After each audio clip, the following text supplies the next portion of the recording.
It's a good one.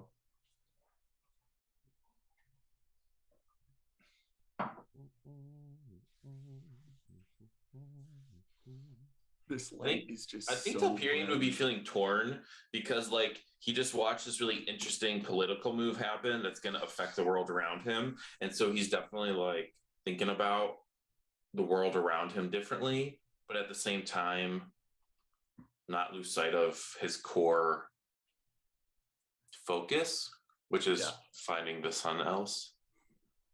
I said that I said elves. Anyway, so probably like maybe just think about the balance between those two things more and be mindful about where he's walking. That's a good one. Yuri would want to stay more focused and more on task this year. He hasn't accomplished any of his goals that he has set out to, and so that would be his what he's trying to do. What he's trying to accomplish is being more focused on what he needs to get done, getting less distracted. Very cool. I really wish I could mount something above that window. I was lying the whole time. I've been here the whole time. All right. Well, do we want to get into things? Do it. Okay. Well, you're back in Forest Hollow after some dangerous travel between the recently invaded Ostennis and this quaint little town in the southeastern corner of Creatia. Gallus held off from telling Rhea or anyone else about the jeopardy facing the nation, planning to do so in the morning with you all at his side. Before bedding down for the night in your familiar rooms at Nora Camp, some conversation was shared, visions were had, prayers were made, and for one red-haired maiden, a slightly more eventful night. As you convulsed in pain, hearing the bestial growling of your stomach and tasting a familiar bitterness in the back of your throat, you expelled not just bile from your mouth, but a streak of bright blue lightning that tore across the wood in the room, scarring it with a scent of burning ozone. This phenomenon was not terribly loud, the lightning not accompanied by any crack of thunder, but it was loud enough to wake the dreaming Toby in the next room over, early in the morning of Tyrdas, the third of Frostfall. So Toby, you wake from a dream of icy landscapes of northern Durastian cities, but engulfed in flame and death, with a flying figure's laugh echoing from a distant height. But a sound in the next room over, Roulette's room, a sound like the tearing of several burlap cloths at once, brings you to consciousness. Is there anything you would like to do, or would you like to go back to sleep?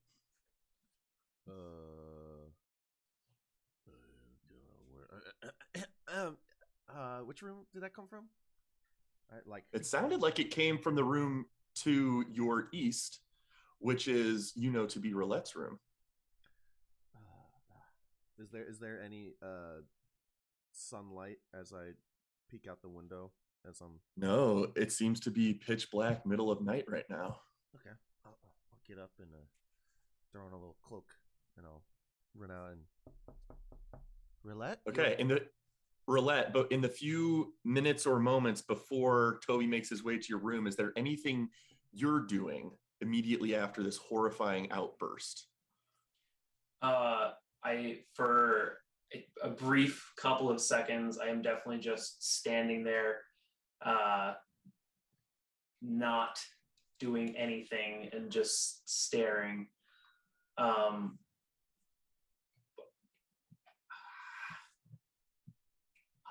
Alfie, get in front of the door. And I'm gonna have Alfie just stand in front of the door. Can I make a perception check to see if I hear anyone, like any reactions outside of my room, that like anyone getting up? Sure. Absolutely. Please roll perception.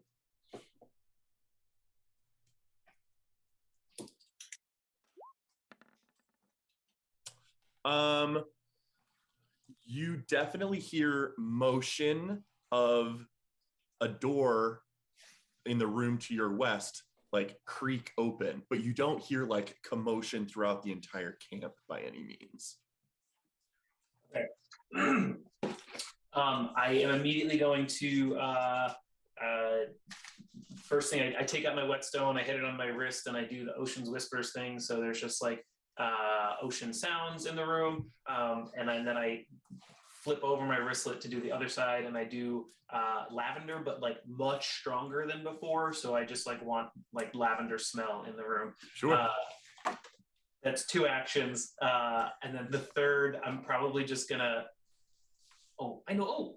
I took it. I'm gonna pull out Telperian's cape that I took from him that I was working on, and I'm going to just spread that on the bed as much as possible, covering whatever I damaged. Okay, perfect. So definitely there's some loose bile toward the foot of your bed, and then there's part of the bed was damaged and kind of charred with this energy, and you're able to cover that up. However, there is like a line that does kind of ricochet up the floor and the wall past your bed a little bit. So there is some charred wood up in front of you on the wall, which the cloak's not able to cover that up. But as you're trying to get this stuff together, put some auditory and visual kind of cover-ups in the place, you hear a knock on your door as Toby Rama is approaching. Who is it? Hey, it's Toby. Oh, give me just 1 second. Yeah. Do I have anything on me that's dirty? Like, probably. Like I would realistically have like a tool or something that has like grease on it, or like. Oh, I would imagine so. Sure. Okay. Alfie, creak open the door. Let Toby in. And as he's doing that, I'm just going to take whatever that grease is, and I'm just going to like smear it on my face. Okay, that's totally fine. Yeah, you grab whatever like loose, the most nearby metal object you have, whatever tools you've been using. Yeah, you can definitely dirty your face up a bit for a moment. And Toby is let in. And Toby Rama, yeah. Sorry, as Alfie opens the door, it's like, hey, Toby, oh, did I wake you with that? I'm sorry about that. Oh yeah, I was just coming to check, make sure you're all right. It sounded like it came from your room. Yeah. Just I had late night inspiration, working on something with Alfie, and I'm okay, but Alfie's getting a little too strong in some places, All right, well, I don't want to bother you in the middle of a eureka moment. What's eureka? The period bolts up, right? Eureka. That's not good. I'm gonna go back to bed.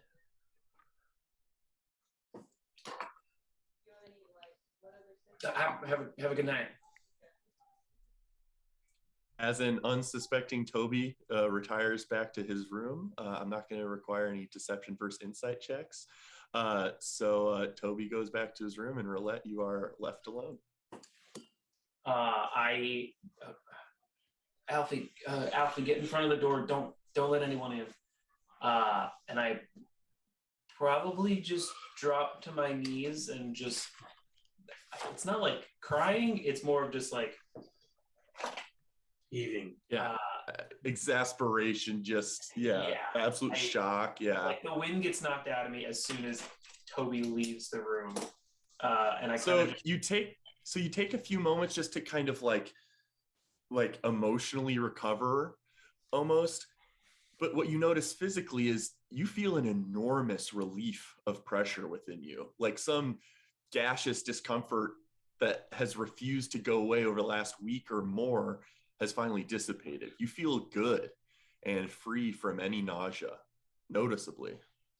I think I probably reach for the saffron stuff, but don't take it, noticing that I feel slightly better.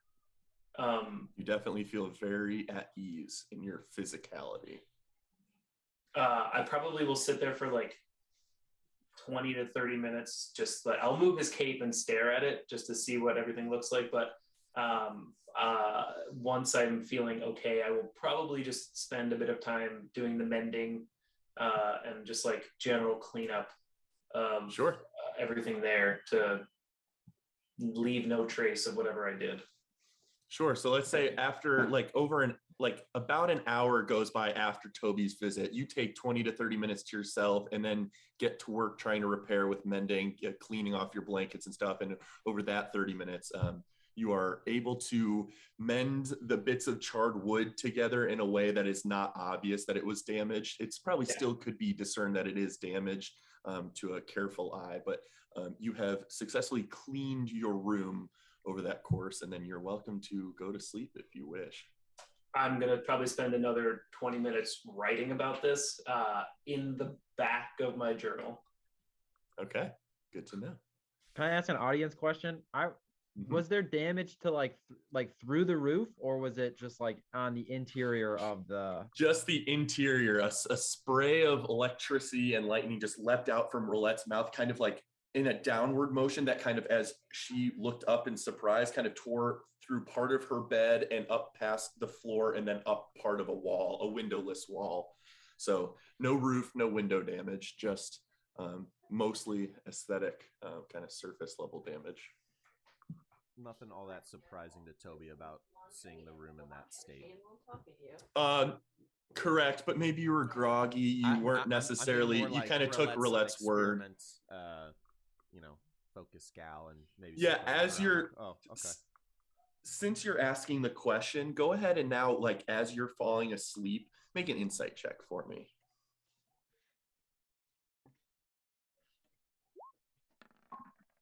Lots. Holy shit.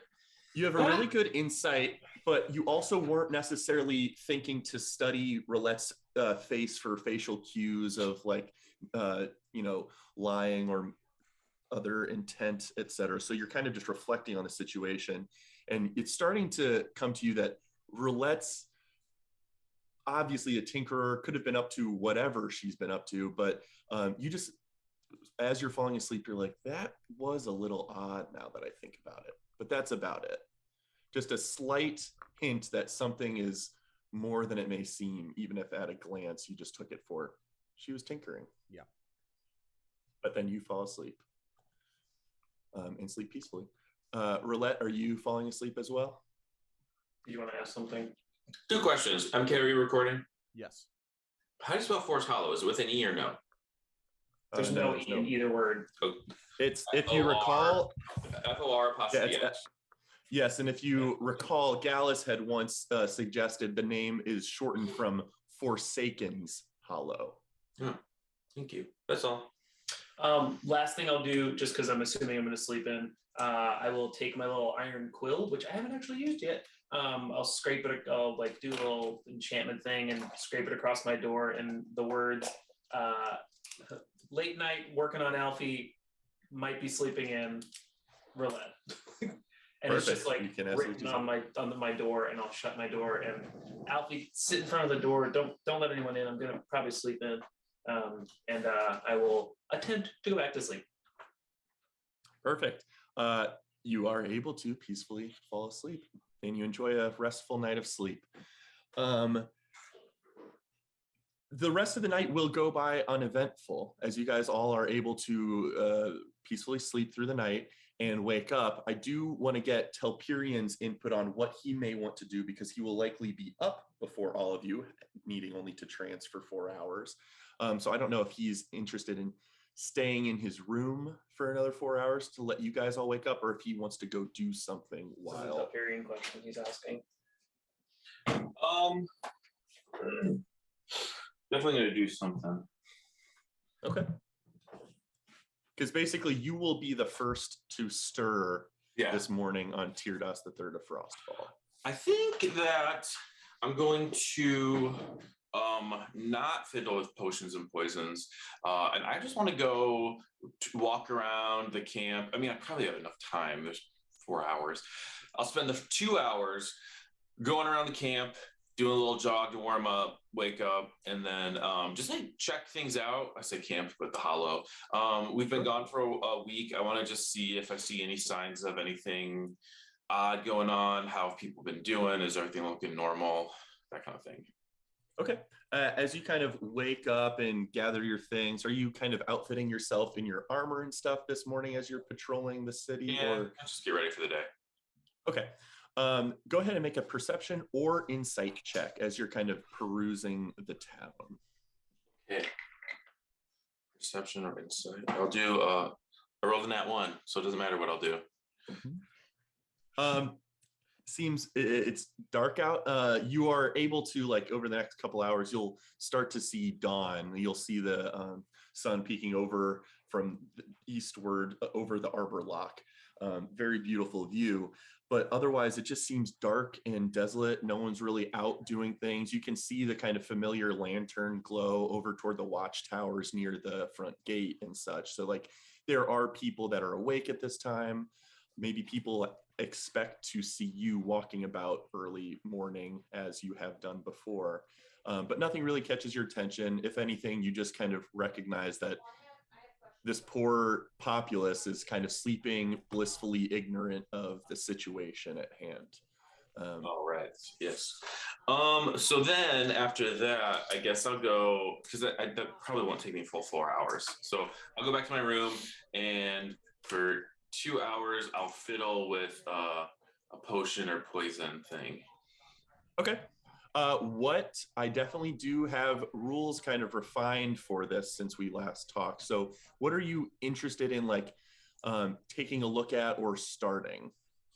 I guess I feel like I recently was investigating the wasp venom, I think. Was that what I checked out? Well, underground, you did the most, I think, recent venture for Telperion in his. Well, I think the most recent was you had identified that the wax cap that you found in the Underdark had translucent properties that could be used in some sort of higher tier invisibility magical potion. But if your suspicions are true, that would take a very long time to craft that. But if you are interested in another component, that's fair game too, for sure. I guess I'm going to, because you're right, I did the wax cap. Right before that, I had done the venom wasp, and I researched it to figure out how to made a basic poison. So I guess I want to try to make a potion of poison with the wasp venom if I can. Okay. And you with your kind of general herbalist background and making of this stuff, this will take you the better part of a day to finish and completely brew a basic poison, but you can do it. It will, however, take some additional supplies. You have the wasp venom, which will lower the supplies required, but you are going to need some basic grease, slimes, and other alchemical agents to incorporate with the venom to successfully brew and stir, and with pestle and mortar, or mortar and pestle, kind of grind the components together, kind of titrate it in a very chemical process. This is going to take you roughly 20 gold and roughly 4 to 8 hours to do. So you can absolutely start that process early this morning and maybe finish it later in the day. But this is definitely an achievable goal. Okay. So the 4 to 8 hours, they don't have to be consecutive? They do not have to be consecutive. Okay.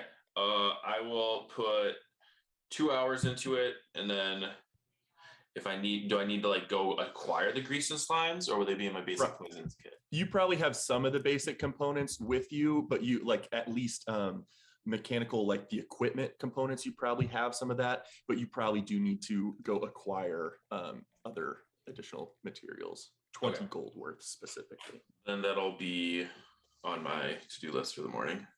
Okay, go ahead and make an herbalist check. This is going to be an intelligence based with your proficiency, since you are proficient with herbs. So plus 4. Sure. Okay. Yes. 14. Okay. Goes as expected. You do make solid progress over those 2 hours. Okay. Cool. Thank you. As you kind of conclude your morning work on that, the rest of you start to kind of peacefully wake up in your beds. Who is kind of the first to stir? I can get up. I had a question though. So I remember I had some type of vision. Was that last night? Was this previous night? I need to check the recording. It was either this past night or possibly down in the Underdark, or the Dark Lake tunnels. I think it was last night. I think it was last night, unless I'm just misremembering things. But so basically, you just got a little bit of an additional glimpse into more memory through that vision, and the entity within your head kind of reached out, saying, when we broke down that wall, that kind of mental wall between Jiri and Jax, although briefly, I was able to get an extra portion of memory, which he views as, hey, this is encouraging, and we should continue to try and let Jiri and Jax communicate with each other, because we are going to gain information in that way. Okay. Okay, so then I did have a conversation with this other entity last night then. So then I'll hold off on that for another night. Jiri is going to get up, and he did we have plans to meet together for breakfast or anything like that? Yeah, so as Gal suggested the previous night, he wanted to speak with all of you and Rhea and the remaining 2 matriarchs, now that matriarch Adola Moreau has passed away, for some serious conversations of, should you all hunker down in Forest Hollow? Should you protect the town, or should you evacuate people, and in what manner? In addition to whatever directions you all feel individually pulled, as invasion kind of threatens the nation you all currently reside in. So Jiri will get up, and he'll go kind of door to door to see who else is up, to see if he can go down to breakfast with them. Okay. Telperian's probably awake. Toby Rama's probably awake. So do you grab them first? Yeah, I'm going to grab those 2. Okay. Come on, guys. Let's go get some breakfast. I am starving. Do you have any grease? Grease? No. But we should go find some honey at some point. So we need honey and we need grease. Yep. Put that on the to-do list. We'll ask Gallus about it. But where's Roulette? I see a note here on the door. Yeah, she was up pretty late last night working on stuff, so she might be sleeping in or something. Okay, let's let her sleep. And if Gallus needs her, we'll go grab her. Does anyone else smell atmosphere hidden behind lavender? Just kidding, I don't say that. Jack Wagon. But as you guys all kind of make your way toward the mess hall where to get breakfast, Gemariza, the dwarven chef, is noticeably absent, but there is a large kind of buffet style spread out front on the bar. Yes, Telperian. Is it Lordas?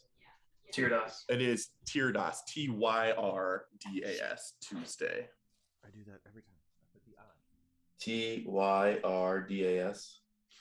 Also, Michael Kennedy, just for your own sanity, it is TIR as of Skyrim, but it's TYR in this world because of the god Tyr. Third of Frostfall. 3rd of Frostfall. Great. Tuesday, October 3rd. Oh, beautiful. Sexy new book. Oh, yeah. What kind of food we got here in this buffet? Oh, there's this classics. There's some thick bacon. There are some eggs scrambled. There's some meat pies and general jerkies and such. Berries and some oats brewed up into a kind of composty stew like thing. Just basics. Some English puddings, which are not really pudding. But you are all welcome to peruse the buffet and eat at your leisure. Nom nom nom. Nom nom nom. I'll just eat in. Do elves is Telperion a vegetarian? No. He eats the bird carcasses of his slain Aarakocra enemies. Oh, I love bird. Poultry. It's a specialty. Oh my god. Yeah, the elves are too, I feel like, pragmatic and functional to take a stance like we're not going to eat the beasts we slay. Like they're very much use all the parts of the animal type people. I know in the Hobbit movies they like make a joke about the elves being vegetarian, but I don't even know if Tolkien elves are vegetarian. I don't know if elves anywhere are vegetarian. Tolkien's definitely a meat eating boy though. Gotcha. Well, over the course of you guys eating, there's some other people that kind of stumble into the mess hall, other Noras. Some people just kind of gear up from their rooms and head out for hunts or whatever their kind of daily procedures and routines are. But some people definitely throughout this space greet you all as you guys have made it back, give you congratulations on a safe journey, and otherwise just kind of eat to themselves and kind of get ready for their own days. Does anyone else feel familiar faces? Do anyone else feel like it's not right that we're not going to go see Gene today? Yes. I miss him. I miss his shop. We should have rescued him. One day. Yeah, we can go tomorrow and go get him real quick. Probably shouldn't take too long, right, guys? 2-day journey, 2-day maybe excursion to smuggle somebody out of a war zone, and then back within a week. Maybe he'll evacuate to here. Perhaps. Well, we told him all about Forest Hollow. That's true. He also is familiar with Forest. He also was familiar with Forest Hollow, being good friends with Ira. So he'll know exactly where to go. Well, we should just tell Ira that our expectations have been heightened because of Gene, so you better get on it. Sounds good. But you guys all kind of just like share conversation. Roulette, you definitely are afforded the chance to sleep in. Do you want to get up on your own, or are you just sleeping in for as long as you can manage? I think as soon as I wake up, I'm not moving from bed. I might like sit up and just like calmly stare off into the distance in my room. Probably staring at the spot, like the scars that remain on the walls. Probably taking sketches of them, but I'm not leaving my room at this point. I'm waiting for someone to come get me.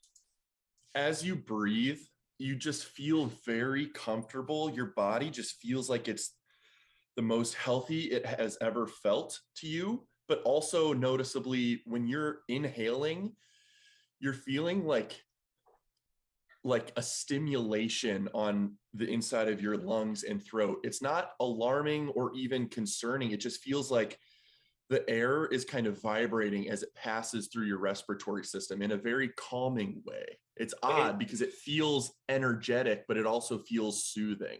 It feels like a deep breath after a menthol cold, like a menthol, like a cough drop. For sure. I am in the back of my book, away from all the Alfie stuff. I'm writing all that down and doing some sketches of the stuff. And yeah. Okay. Yeah. Cool. Well, breakfast kind of passes by. Roulette has not left her room yet to join you all, but you are able to finish breakfast, and no sign of Gallus throughout the Nora camp yet. Other Noras have come and gone, but you guys are welcome to go where you please. Guys, I think we should go get Roulette. I don't think Gallus is going to show up until she comes downstairs, so we should go get her. All right, let's go get her. And maybe we should, I wonder if he'll come here. We really need a better system for finding each other. Because he might be here or he might have already left. But anyway, we'll go get her. We go up and knock on Roulette's door. Roulette. Who? Oh, give me 1 sec. I'll be right out. I am going to make sure I take out the new, what is it? Steelworkers Companions, whatever the new Smith's Companions. Yes, tools. Smith's Companions. Yeah.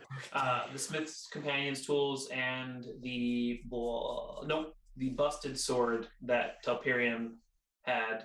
I'll take that out of the bag, and I'm just holding those. Oh, Alfie, get out of the way.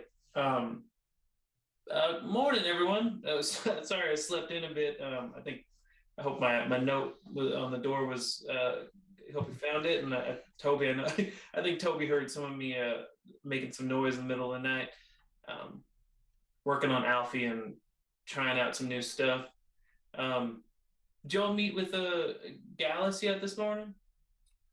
We were actually about to set out, so we figured we'd come grab you before heading out to find him. Oh, sure. Yeah, let's. We need to find a meeting place for him, I guess. Does he have a house, or I guess he has a bunk somewhere in the Norris He camp? has a bunk. Yeah, you guys are, Roulette and Toby specifically, are familiar with where his bunk room is in Norcamp.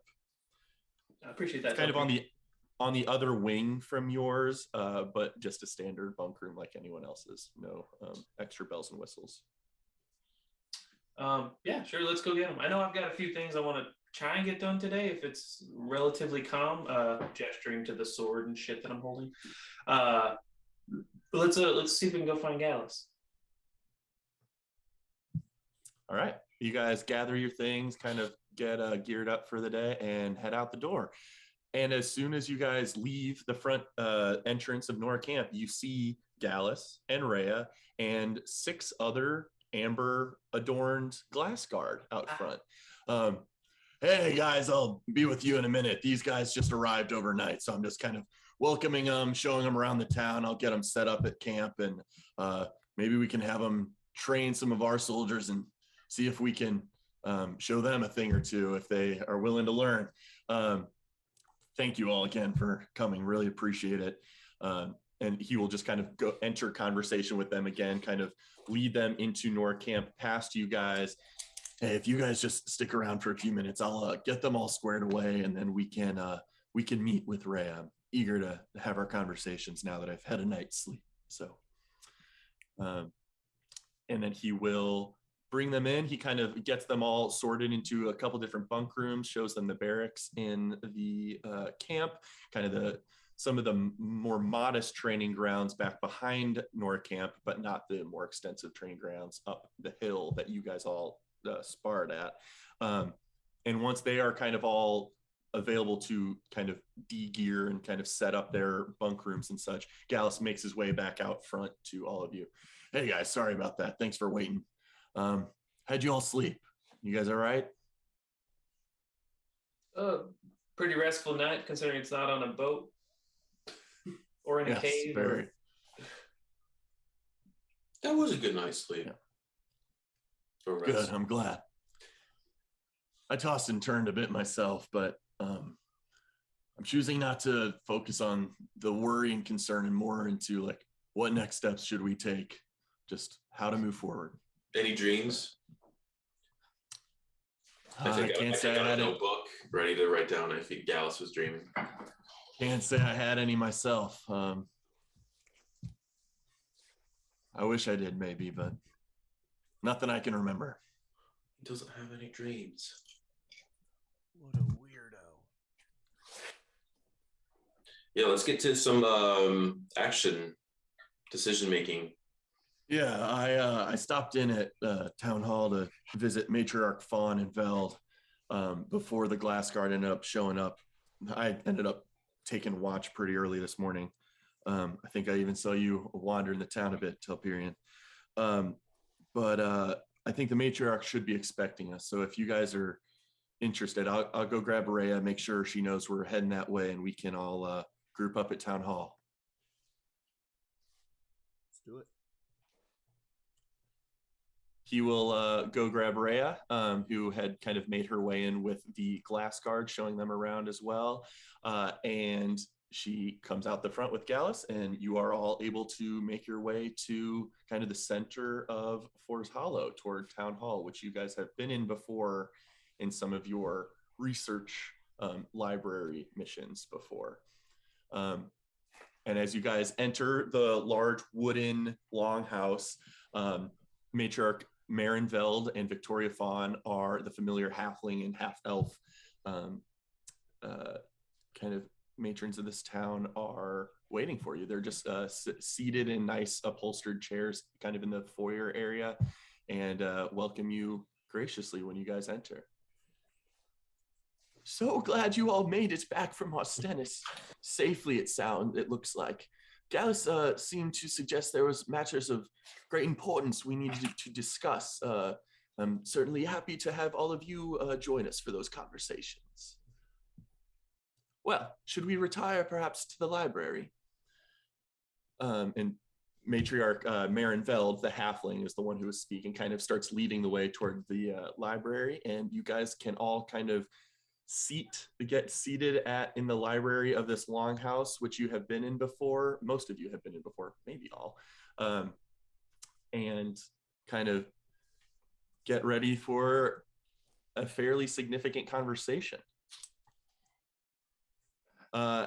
As Gallus kind of looks to you all and just kind of nods, yeah, you guys feel free to jump in and fill in things as you remember them in case I miss things, but I'll go ahead and get things started.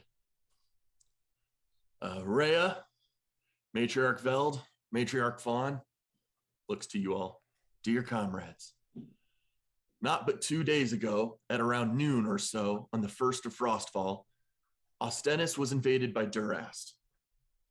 They had seemingly been invading the city slowly for months, through tunnels and sewers beneath the city, and had infiltrated dens of thieves below the city, as well as likely some of the guards at the surface. I found myself at the sides of our friends here, gesturing to you all, as well as the Queen and her Dusk, when a strike force assaulted Prison Palace directly. Though we fought off the initial assault and mostly avoided direct conflict with 2 of the Talons of Daenor, we could not hope to hold that position for long, and we fled beneath the city. The Queen and her Dusk left to pursue their own goals within the city and acquired for us a route back home along the rivers deep in the earth. I'm certain I'm not the only one amongst us who considered staying in Ostennis to help fight back in some manner, but my primary motivation since Nadia died more than 10 years ago is to make sure that all of you, her friends, her family, stay safe. Though the news we bring is dire, there may be some room for optimism here if your will is strong. We should consider all options, including evacuating the city to a safer location in case Durast ventures to take our town, should it fall on their radar. We cannot hope to defend it against a real military, even with the Noras and our new Glass Guard assignments working together. Friends, is there anything you feel I've missed?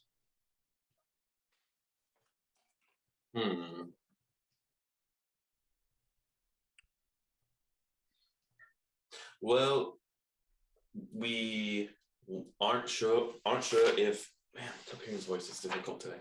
We're not sure if any of the Durastian soldiers are closer than Ostennis, because we found some signs that there were soldiers at Cardigan's Post traveling through. So there is fear that they may have invaded the country more than one might assume. Also, we did tell a lot of people about Forest Hollow, so there might be refugees coming. I hadn't even realized that, but yeah, I know you guys ran into some mercenaries in some of your work in Ostennis and certainly sold our crew as a good one to join. So I guess that could be a help or possibly a hindrance. Good to keep in mind. Thank you, Jerry. And Telperion speaks truly. We don't know the extent of Durastian's invasion, or Durast's invasion. They could be in many towns as close as Elandris even, and certainly possibly at Cardigan's Post. But perhaps they haven't ventured outside the capital, focusing on that first, and then to extend their influence. It's just unclear how safe we really are here. I don't expect Forest Hollow would be of military import to them for taking over, but I don't want to assume we're safe here and off their radar if it means we're just going to be invaded in the next couple days or week and have our populace put in danger. We certainly could, if we felt necessary, we could bolster our defenses and try and protect the town. But I frankly am not optimistic about that strategy.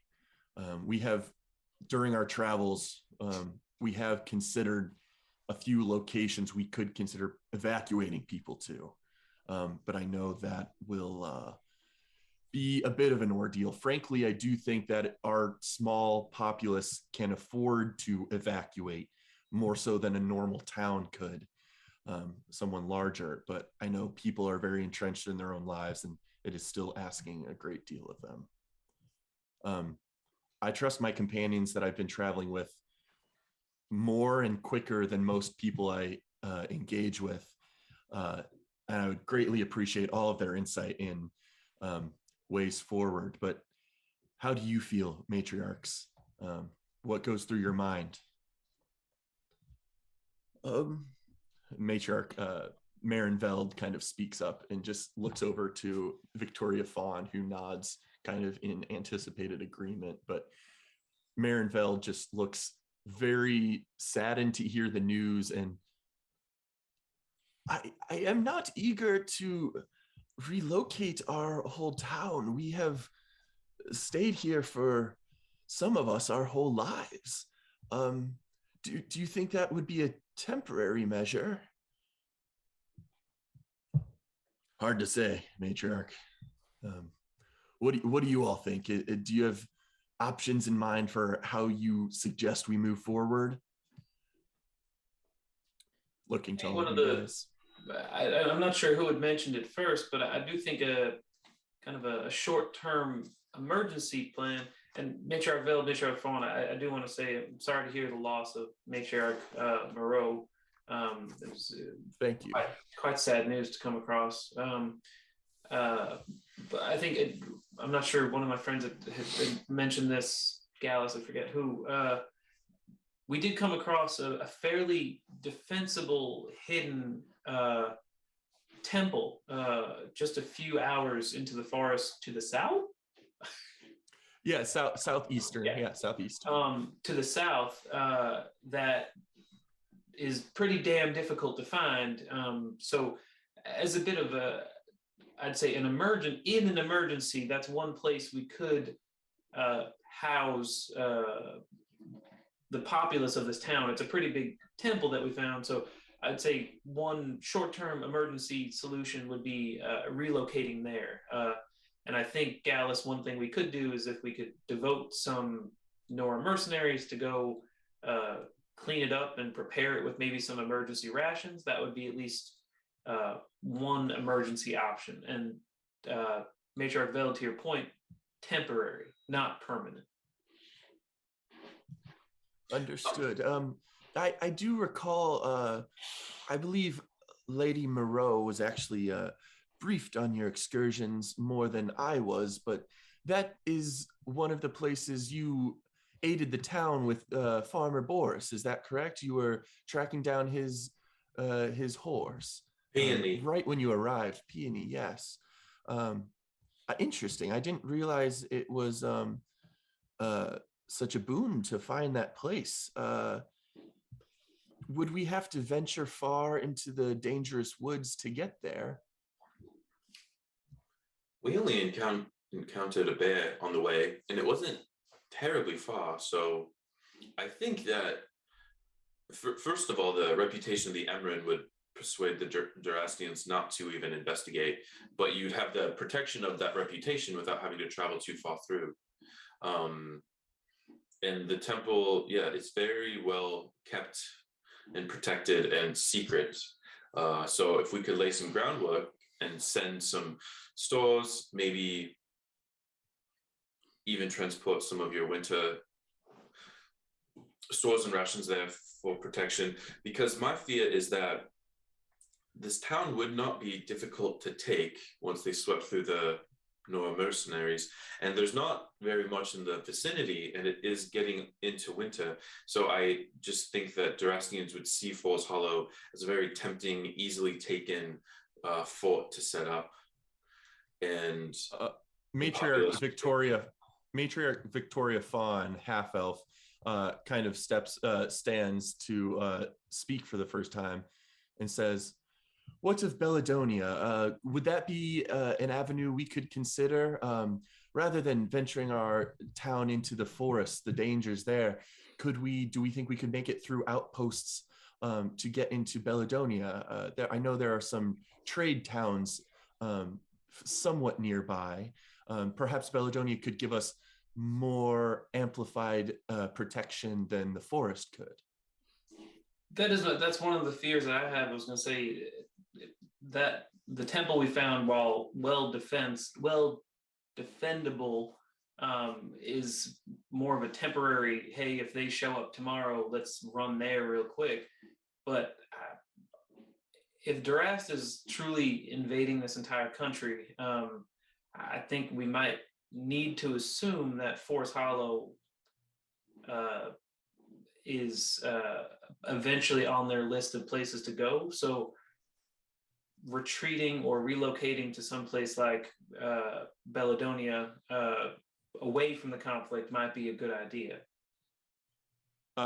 Gallus speaks up in agreement partially and says, "That is also what I considered first, and especially with Roulette here is actually from Storm's Edge, on one of the more western portions of Belladonia, and I considered that perhaps, especially if it is a similar size and populous to Forest Hollow, maybe people could find some sort of comfort and home there, but it would double their population and drain their supplies, in addition to, with my own limited experience with Belladonian negotiations, I don't think they would eagerly jump at the opportunity to house someone of our nation in a conflict that has nothing to do with them.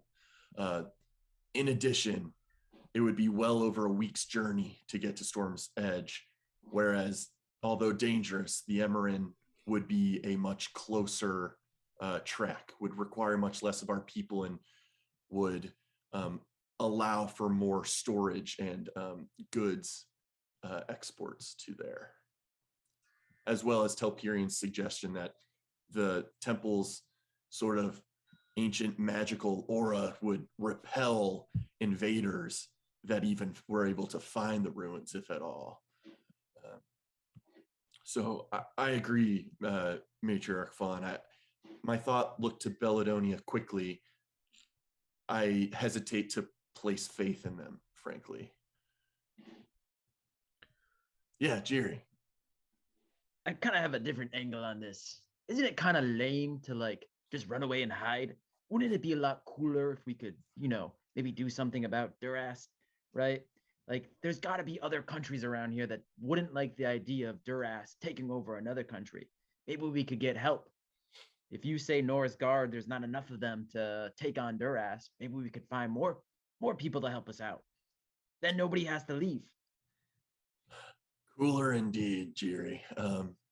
It certainly would be. We also have to consider pragmatics and practical militaristic strategy.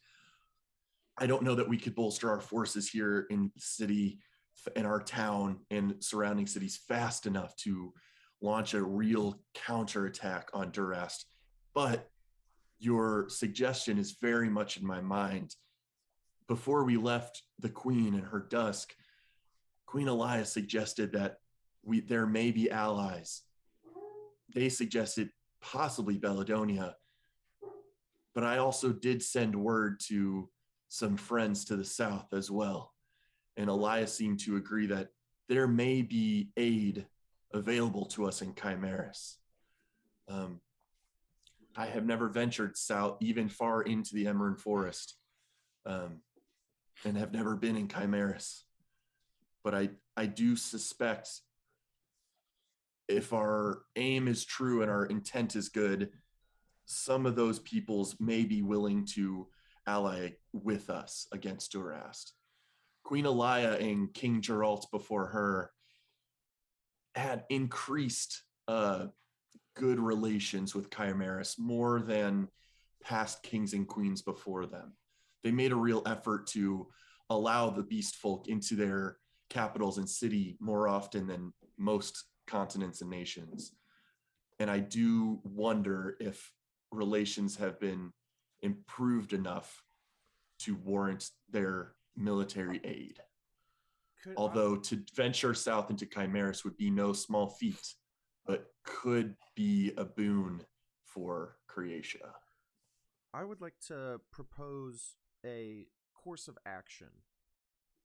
I think we should quickly set up means to escort everyone to these temple ruins, and we should begin the groundwork for a temporary abode there. At the same time, I think we need to send scouts in some regard to Bellidonia, maybe just to some of the towns, or maybe even all the way to their capital to seek a audience with their rulers. At the same time, we should be asking about, venturing into the Emrin. If Telperion, if some of your kinsfolk would be interested in aiding Croatia, and then from there moving further south to Chimeras. I think we need to, if we want this to be a temporary relocation, I think we have to root out Durast from Croatia, and I don't think Croatia alone has the means to do that. I think that Toby, you're doing a good job of thinking both on the immediate scale and the large scale. I think we need to know, before we could say we should move the whole town to Bellidonia, what Durast is attempting to do, because they might not come here and stay long. I also fear that if, like Victoria or Matriarch Fawn said, if you send the town to Bellidonia, I fear that would be the end of Force Hollow as you know it, because you would lose people along the way. It's a long journey. And then if you have them settling in a town that is already the size, people probably would disperse out and you would lose the community as it is now. Whereas if we do a short-term solution,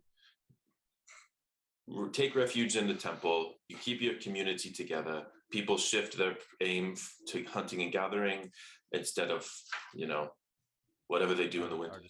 Artisan work. Yeah. Artisan work in the winter. You would keep your community together, and we could then watch from very close by to see how Forest Hollow is faring. If the Durastians ignore the settlement, then we could easily send people back. And then in the meantime, I do also agree that we should be thinking on a more national scale, but that's not really the point of this conversation. People in small towns are pretty stubborn sometimes. How do we know they even want to leave, right? Maybe most will want to stay regardless of the danger. Plus, the temple is kind of dangerous itself. I got cursed there. So there's that to take into account. I think we took care of the curse, though. I think part of our, before we'd even think to move the people there, we would probably send a group and try and root out some of those hindrances. I'd say to Telperion and Toby's point, on the most immediate end of the immediate scale, two things. Gallus, I think I'd like to propose we do as we walk out of this building. One, send a scout or two or three west. People who are quick, people who can travel as fast as possible on that road towards Cardigan Post, towards Austenus, and just keep an eye out. An early warning system, if you want to call it, if Durast starts making their way post haste towards us. Send them with the Raven. So, with the Raven or something. I don't think they have Ravens here because I tried that last time and I had to send it by ground post. There is not an aviary here. The post office sucks. Yeah. But some sort of scout who could make their way back real quick and alert us. That's number one. Number two, to what Tojiri had mentioned, going to the temple and just cleaning it out and getting it prepped in case we need to load 100 some odd people into that structure. I think those are the two next kind of quick, immediate steps we should take. I would like one of you to roll persuasion with advantage. You guys can pick who that is. Not me. Jiri or me? Well, I mean, what are we persuading? Because that would kind of determine. This is just in general. This is not necessarily forcing a course of action per se. It's more of how receptive they are to your insights and arguments here. I want to see how convincing you guys are in your contributions to this conversation. Would it be like a group, I guess, persuasion check, maybe? Yes, it really is a group persuasion check, but I would like one of you to roll it with advantage from everyone else's help. I'll bow out of that. I don't know. What's my persuasion? Oh, wait, nope. I'm going to bow out of that one. Toby did a good job, and so did Jiri. Doesn't matter to me. Do you want to do it or should Jiri? I'll do it. Oh, God. Oh, baby.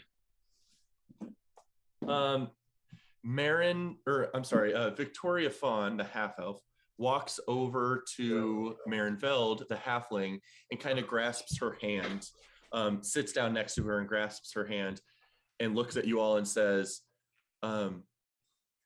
we definitely value all of your input, and out of respect to Matriarch Moreau, we thank you for understanding how important Forest Hollow is to us. I do agree that if we went to Belladonia, even if they were willing to take us in and provide extra protection, which it sounds like is not particularly likely, but who knows, that we may lose people along the way. We may have people that want to stay in Storm's Edge if the time comes that we can return home.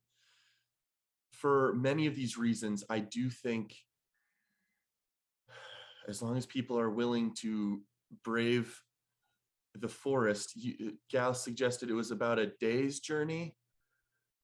Yeah, it sounds like they went in about a day's journey or less into the woods before they found that ruin. Well, I think that as a temporary measure, with the goal of making it back to Forest Hollow when the time comes, would be easier to convince the townsfolk of. We would be nearby.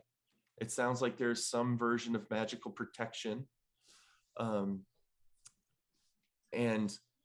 as Jiri, as you put it, some people will be stubborn and won't want to leave the town. But if they know it's only a day's travel away and they can come back essentially as soon as we determine it is safe to do so, that is asking less of them than a week or more's travel to and back from Belladonia.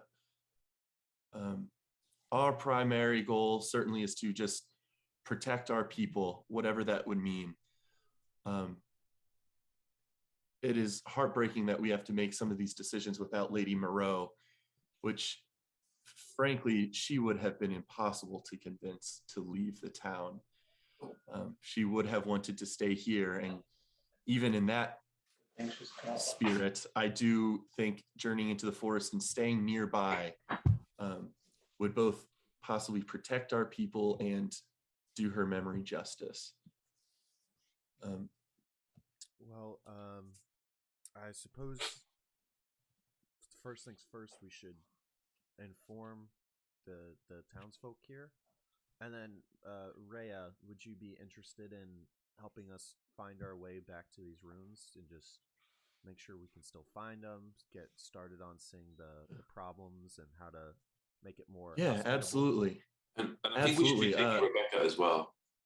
I was going to suggest that because Telperion, with your aid, we were able to get in the first time, but we will need, it sounds like, an elf's help to get in and perhaps not out, but at least to find the ruins again. So if you would be willing to journey with me and Rebecca to the forest with a number of townsfolk and supplies, we could make a first supply run, teach Rebecca where that location is so that Rebecca and I can find it reliably for the foreseeable future.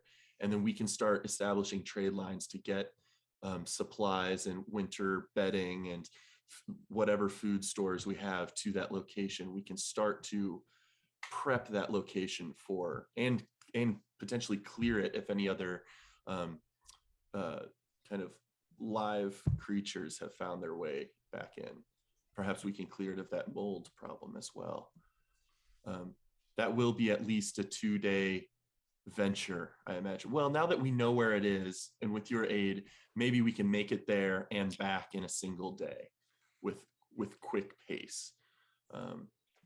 We need to keep in mind that moving a populace there will take longer. But yes, Telperion, can I count on your aid for that? Certainly.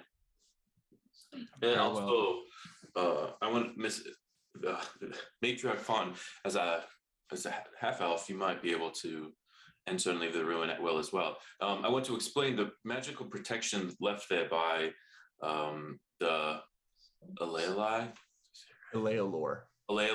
is that only an elf can actually walk a group into the ruins. You can find the general vicinity, but it seems to be protected by a shroud, which is going to mean that you'll need Rebecca here promoted, certainly, to she'll be helping people in and out.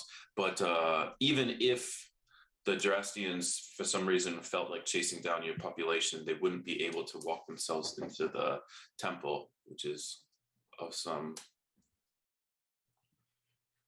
Yeah, that's a good point. And Jurassian is,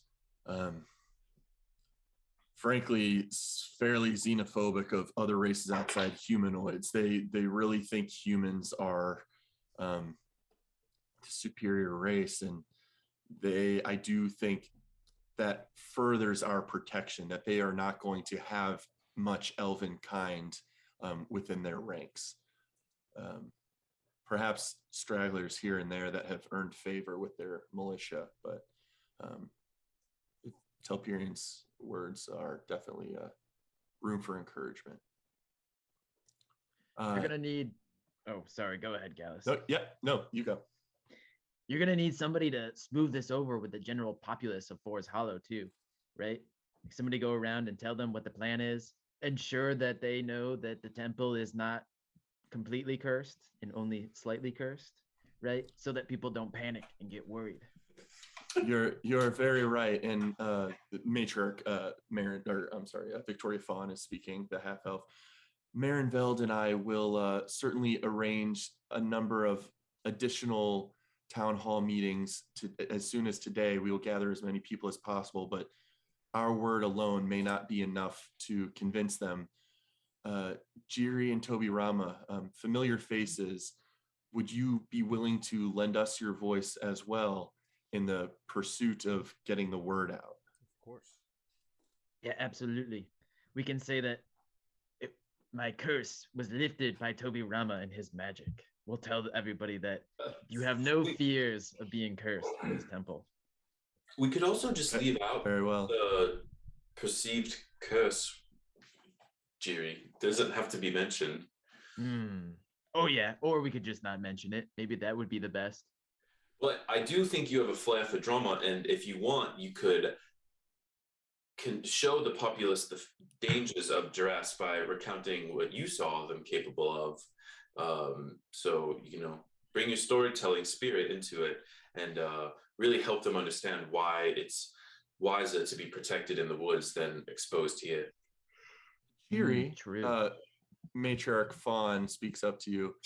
Jiri, what is the nature of this curse? I am suddenly a bit concerned of bringing our entire city to this ruin if you feel it is changing something about you magically. Sure, I can completely explain this. So I was in the temple and I got bit by a wolf, and then afterwards I felt like something like took control of me and made me fight and kill the wolves. And it was somebody in my head that was speaking to me. His name was the Mad Wolf. So therefore I must have gotten the curse from the wolf that bit me. And now he's in my head. He calls me an idiot all the time. He's not very nice, and he's trying to take over my body. At first, Telperion was like tempted to stop Jiri from talking, but the longer Jiri talks, the less sane he sounds. So I'm gonna let it keep going. Jiri, in your mind, a familiar sigh of just exasperation, like, oh, you just hear that in your brain. Victoria Fawn rather, says, I do believe Lady Moreau had an ancient tome of that describes some curses and forbidden magics. I wonder if that can be of any help to us as we brave those lands and defend ourselves from any magical phenomena that come about. I would definitely bring that with you to the temple. Very well. We will do that. Well, thank you for your insights, and we would graciously accept you and Toby Rama's, certainly another familiar face. Many people in the town would love to see his face and would put a lot of faith in his words as well. Roulette, you seem to have a rather tactical view of the nation's some strategic points of interest of sending scouts to. Can we count on you and Gallus's help to work with either the new Glass Guard or the Noras to send out scouts in the directions we need to gather information of surrounding territories? I'd love to. One thing, and this is my own lack of preparation. I don't have a map of the continent. So if you have kind of a detailed map of, I know Belladonia mostly, but if you have something more specific, Critter, this is not to you. This is just like adding to my inventory. If you have a kind of a map of Croatia, I'd love to work with Gallus to kind of, I don't know, point out some places where our scouts can go and keep areas of interest, I'd say. I can't believe you don't have a map after being in this place for so long.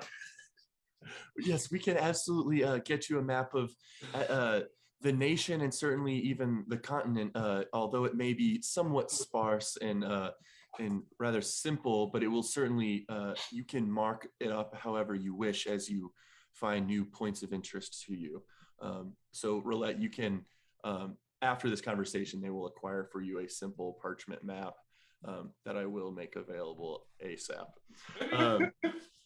But so the matriarchs again stand and thank you, Gallus, and all of you for your insight and help in this whole ordeal. Dire news indeed, but we are thankful we have people so motivated to help our town and to do what's right to protect our people. Lady Moreau would be very gracious and proud. Let's make the next days count. They both separately hug you all and Gallus and say, Roulette, let's get you that map. And we will start to go about town and knock on doors and help acquire people and gather them into some crowds, and we will get the word out and try not to alarm people, but give them a sense of we do have a plan in mind that will be beneficial for everyone.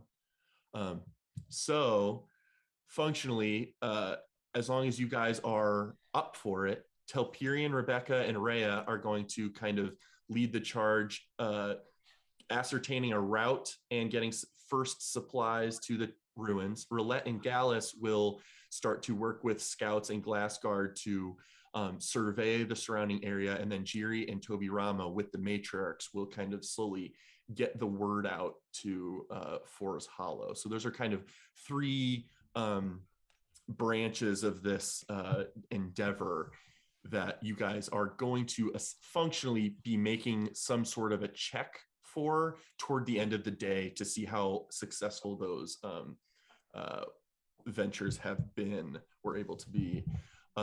However, as you guys start to exchange pleasantries and make your way back out of the town hall, you also have the entire day to like do those chores and a bit of what you want to do. So some of you may be more preoccupied than others. For example, Telperion, venturing to the ruins and back will take most of your day, but you may have several hours to yourself, periodically on rests, kind of through the forest or when you get back, etc. Whereas Toby Rama and Jiri, you guys are going to be spending a lot of your day helping get the word out, but you will have time to yourself. Roulette and Gallus, certainly, you guys are going to be in planning mode, helping get people scouting sent where they need to be, but you may have some good time to yourself here in town if there's other things you would like to clean up. So there's at least in the immediate timeline, we can just kind of let me know if there's things you want to accomplish this day in addition to starting to kind of lead the charge on this evacuation. Can I ask a quick question though? Did we didn't come sure. to a conclusion on like if we were going to send scouts anywhere to like other countries or back to that's Roulette and Gallus are going to work with the Noras and Glassguard to accomplish just that. Got it. So there's kind of scouting, survey information, common populace, getting the word out, and then getting the kind of ascertaining the route to the ruins. I'm gonna go sedate him. So is there anything you guys have on your list that you're hoping to do over the course of this next day in addition to your tasks for the town? Yes, Roulette. I have 14 things. One of them is mine. No, I have 2 things. I know I want to go track down Ira Middletop. Okay. To talk to him at some point, and then I want to make my way over to Jokel's to work on the sword, the busted sword, using his like actual smithing shop. Yeah. Perfect. So let's do Jokel's first, because that's potentially a smaller thing. So over the course of the next few hours, Gallus will suggest that he's going to get some of the Glassguard and Nora's up to speed, and will want to meet back up with you later. So you have the next couple hours to do what you want. So if you go to Jokel's first, surprisingly, and within your own mind, possibly specifically for you, the doors to the Jokel's shop are unlocked and welcome for you to enter. Rows of weapons and stores of metal and all sorts of supplies are there, in addition to his anvil and his smelter and such. You are welcome to work on fixing Telperian's sword. In order to do so, I would like you to give me a blacksmith tools check, which would be, in this case, it is going to be intelligence plus proficiency.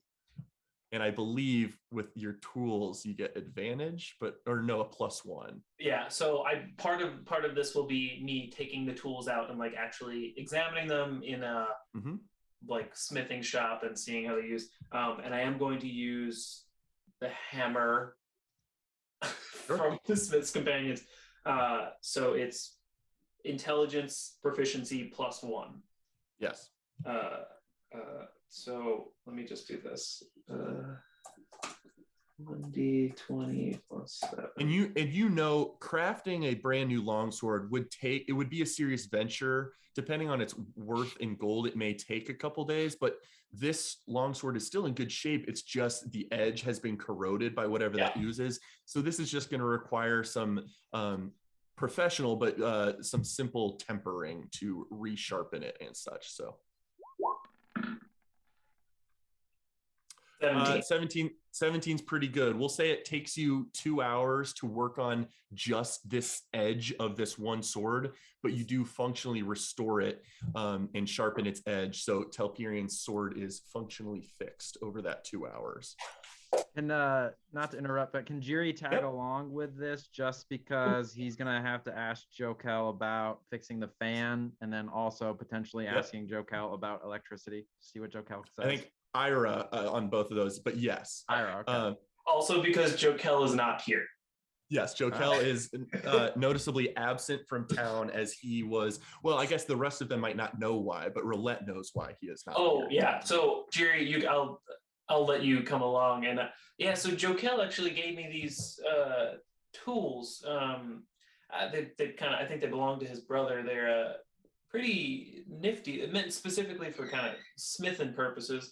And I'll have Jiri like help like fan the flames or something. Sure. With just the fan. Actually, Gust. With Gust. Yeah. Actually, with that, Roulette, go ahead and roll one more time, because with Jiri's help, you do get advantage, because you can direct him to give you whatever help you need in the moment, whether it's Gust or an extra hand, etc. So go ahead and roll again. Okay, so same result, but it's still handy to have both of the companionship. But but yeah, Jiri, I did want to head over to Ira's place to chat, I guess specifically about the fan. But I have another question for him. But yeah, we could definitely head over there. Awesome. Let's go. Perfect. So you guys kind of finish up at the blacksmith shop at Jokel's, and you guys head over to Ira's. Before we do Ira's stuff, Telperion, Rhea and Rebecca will meet up with you, and with two other Noras, specifically, who will go with you. Kellen and Tanya will actually accompany you, both humans, will accompany you into the woods as well, just so more people can get eyes on this route. But will you go ahead and make a survival check at advantage for me? Blatantly. 15 plus 0. 15. Okay. That is plenty to kind of refresh your memory along the way. Maybe better tracking. I think you guys tracked your way back successfully last time, but who knows if that was disrupted with weather or whatever. But you guys functionally travel about 6 hours, stumbling, kind of finding your way back to that place, and then you feel that familiar sense of magic. And without needing to roll whiz saves or anything for the other two, well, certainly Rebecca wouldn't need to, but Rhea and the other two, Kellen and Tanya, you are able to get them to the ruins again. The ruins are in exact same shape you found them. There are no beasts that have made their house there. There is still a bit of a mold problem, but with some torches, people can kind of incinerate and wave away the mold. So functionally, you have gotten them there, and then if you would want to, you can make another survival check with advantage to get back more quickly before nightfall. Perfect. 9.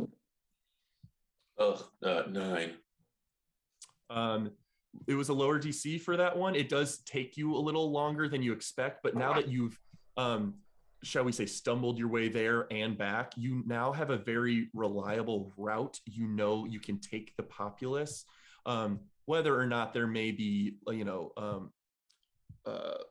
creature life along the way, who knows, like that could assault the populace in a large scale evacuation. But now, having marked off this path, people moving quickly could probably make that journey in 4 hours, but in the entire populace, it is probably going to take them a full day to travel all the way there, because not everyone's going to move as quickly as you hunters, you and Rhea and Rebecca, etc.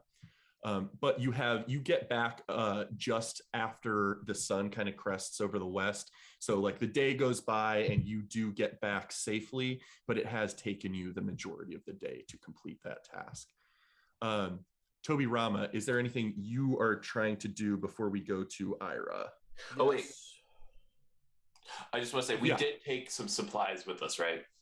Yeah, so you guys were able to, and some of the Noras helped with that, but some extra loose bedrolls and weapon supplies and stuff from Nora camp. In the morning, the following day, it is kind of established amongst you guys that there will be a more dedicated supply train happening tomorrow, but today was, hey, let's get some stuff set up there and establish the route before we start just hauling stuff there.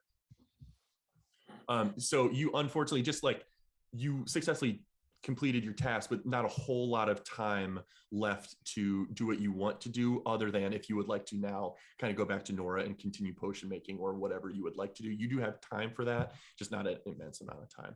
Oh, could I just have either before we left or when we get back, stop by? Is there anyone who would be selling grease in town?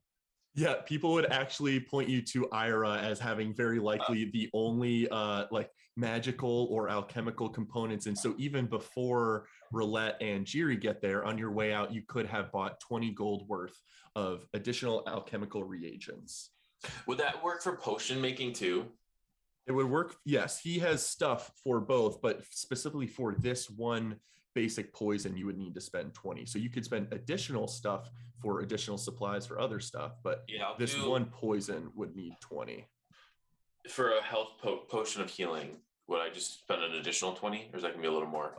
It is going to be more. Let me pull up the thing real quick. For a potion of healing, you would need an additional 25, actually. Okay, for a I'll potion of spend healing.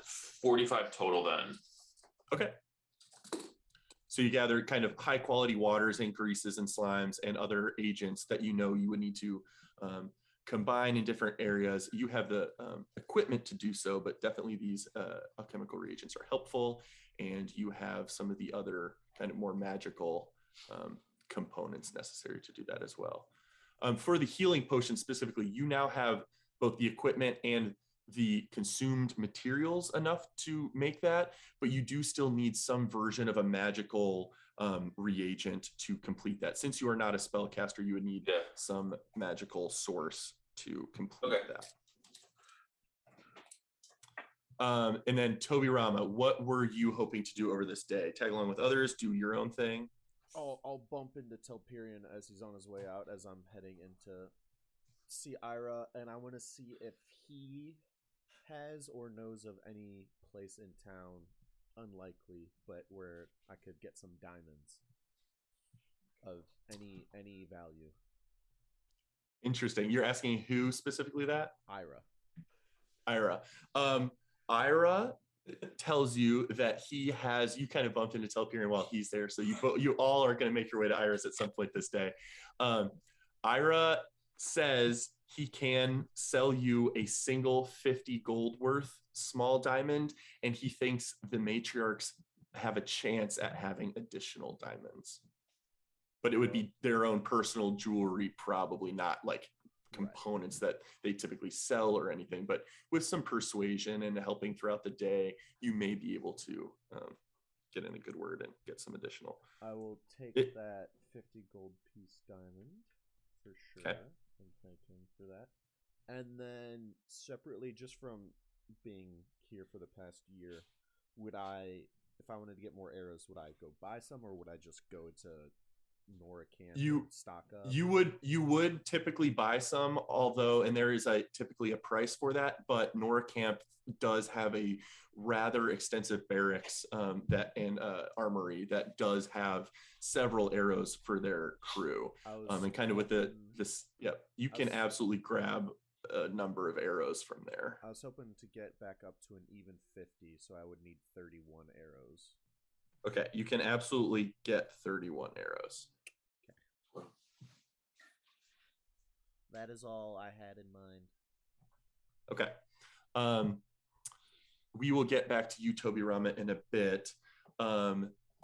Before we get to Ira's, let's do Ira's first. Okay, Jiri and Roulette. As you guys get to Ira's, he greets you. Hey, I've already seen two of your other friends come by today. It's great to see the other two. What can I do you for today? You sound just like our friend Gene. It's crazy. Gene and I go way back. I think his voice tone is a little higher than mine, but anyway. I'm mistaken then. But us gnomes always kind of have a higher pitched voice, I suspect anyway. Something to do with our vocal cords, but that's not my purview. I'm no medical expert, just an arcane one. Is there anything I can help you guys with? Would you like to go first? Sure. I actually, I wonder if you could help me with a bit of a project. I'm trying to get started. And I take out Telperion's cape. Okay. I'm not sure. I had gotten some information from Gene, and he kind of gave me a kind of a tutorial on generally what's involved with enchanting items. But I'm wondering if you could, if you might be able to give me a deeper dive. If I wanted to enchant some sort of magic into this cape, kind of what? Sure. What's step one? He kind of rubs his fingers like he's so excited to talk about this. Like, just like, this is like, as if you're talking to like a music teacher about music theory, something they never get to talk about. And he will go into extensive detail with you that, like, although he considers Gene a more profound spellcaster in his own right, Jean being able to call within inner innate magic, whereas Ira has to kind of replicate his magic through study and tome learning and such. He does say that they both learn to enchant together. And so although Jean makes a great business out of it, and Ira's not like as passionate about enchanting in his off time, he still has a great grasp of that knowledge. So he will kind of inform you that to enchant something, this is actually rather similar to potion making, but to enchant or make a potion requires either a formula, like a recipe for how to do it, or working in tandem with an expert. So sometimes formulas and recipes are not always readily available. Sometimes you can't hope to create something new and invent if you need a formula, because there might not be a formula for that thing, but working in tandem with an expert will kind of substitute for having a formula, people shooting ideas off each other and working together. So for both potion making and enchanting, you need either a formula recipe or working with closely with an expert. Other than basic poisons. Basic poisons is the exception to that, which Telperion would instinctively know how to do. But then, Roulette, to enchant something, in addition to the knowledge necessary, enchanting almost always requires the use of an exotic or rare material that is like relevant to the thing you're enchanting. And if the final product will be, if the intended use of the final product is to produce some version of a spell, the enchantment process would require spell slots of similar magic being dumped into that object every single day with fine inks and powders and parchments and stuff. It needs to be a similar magic to that to effectively replicate the intended spell. So functionally, for the cloak specifically, kind of as you kind of spend some time going over with him, I think you have texted me your intent of this cloak. And so I'm generally aware of what you're trying to do. Bouncing those ideas off Ira, he thinks to do that is a significant endeavor and would take a solid 2 weeks, 200 gold, spells being dumped into it every day to to imbue it with enough magic, in addition to some sort of rare material, which he may be able to acquire or give you if you have a good use for it. But functionally, well, we'll get there once you start actually trying to craft it. But there are a couple ways that enchantment could go, but we'll get there when you start working on it. Okay. But he definitely talks through with you what is necessary to enchant, how the process works, what you need to consider, time, gold, material, and magic, etc. So you could certainly start that endeavor today if you wanted, just knowing that it's not something you could accomplish in a day or two. It would be longer term, but it would certainly, he thinks, you could get the intended effect from it. Beautiful. Jiri, do not tell Telperion about this. My lips are sealed. Unseal them and now start you talking with whatever you wanted to talk about. I'm going to just go in the corner and start writing a lot of notes. All right, Mr. Ira, I've got 3 things I need your help with. Number 1, I have this fan that unfortunately was broken. It was once a magical fan, and I liked it a lot. You think you could help me fix it in any way? Let me take a look at that for a moment. You'll take the beautiful parchment fan that has beautiful inked designs on the parchment, and he can see definitely a spot where the ink is no longer visible, and with a wave of his fingers and tracing a sigil in the air, his eyes alight for a moment as he casts Identify, and he starts to nod his head in understanding that this clearly was a magical item, had been ripped apart in its magic damage, but had been mended together, not fixing the ink that was once there, but now being kind of a dry bit of parchment.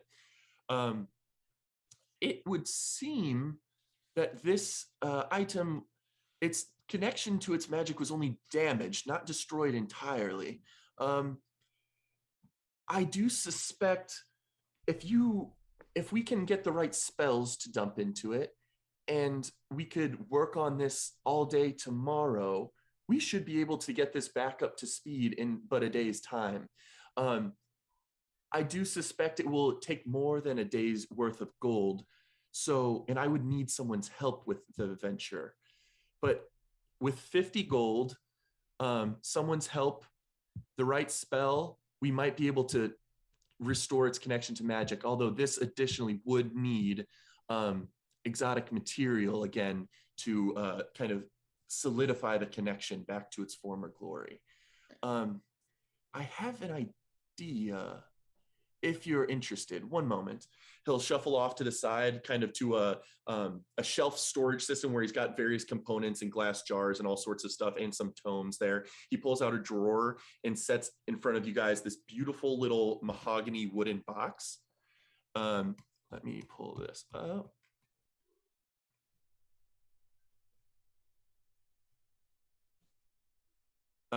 He sets out this wide mahogany box and opens it up, and there is 4 beautiful gems set on kind of a maroon velvet.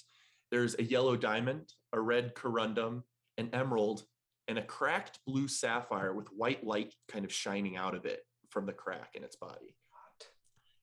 I have held on to these for a long time, and actually, should any sort of real threats assault our town, I had in mind that these could be used in the town's defense if in dire circumstances. But this blue one actually was damaged in one of my travels between here and Ostennis. This was years and years ago. And he'll pull out the blue sapphire that's cracked, and you can see the white shining light kind of emanating from part of it. And it's a rather large gem. This contains the essence of a being of elemental air.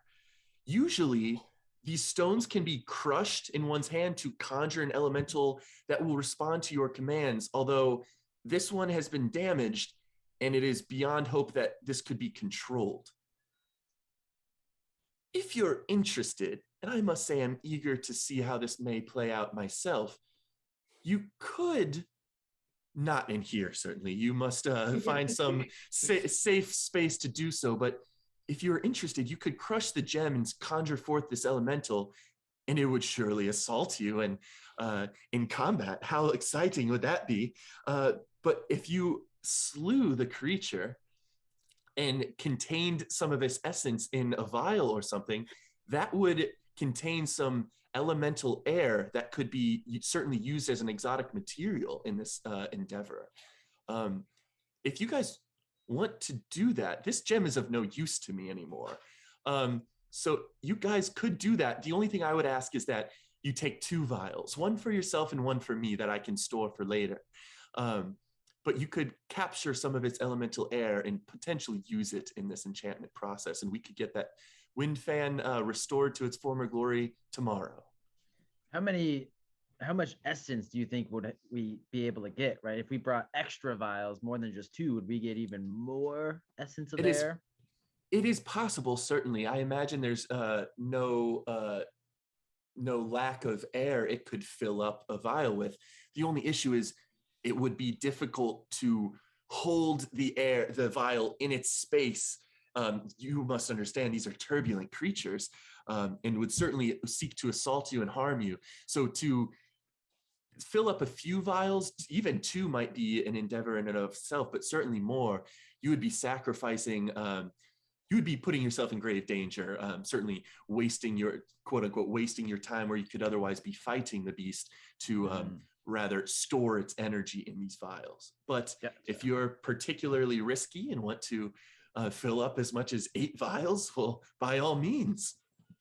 I'm quite familiar with turbulence, and I've got a friend who loves filling stuff up with vials, so maybe we will take you up on that. He does. Very well. Up with stuff. Filling vials up with stuff. Yeah. Thank you, Mr. Ira. Yes, of course. Are you guys interested in I guess the enchantment process would need to be done tomorrow, but if you are interested, you could crush this and begin this challenge as soon as today if you needed to. Yeah, maybe we'll do that when my Vile friend gets back. And I want all my friends there to see me beat up this air elemental or whatever it is. I might Okay, need their well- help. We'll see. Well, Jiri, hold out your hand for me. He places a beautiful, large sapphire gem in your hand that is cracked down the middle with white light shining out of it. Please be careful. If you crush that in anywhere that has small quarters, it will surely destroy the entire place. Be careful and let me know how the results go. Sounds good. I'll put it in my tabby. It'll be safe there. Or maybe I should give it to Roulette. No, I'll hold on to it. Very well. Roulette, I believe we've spoken about enchanting and certainly your fan, Jiri. Is there anything else you guys wanted to talk about? Really quick, Ira.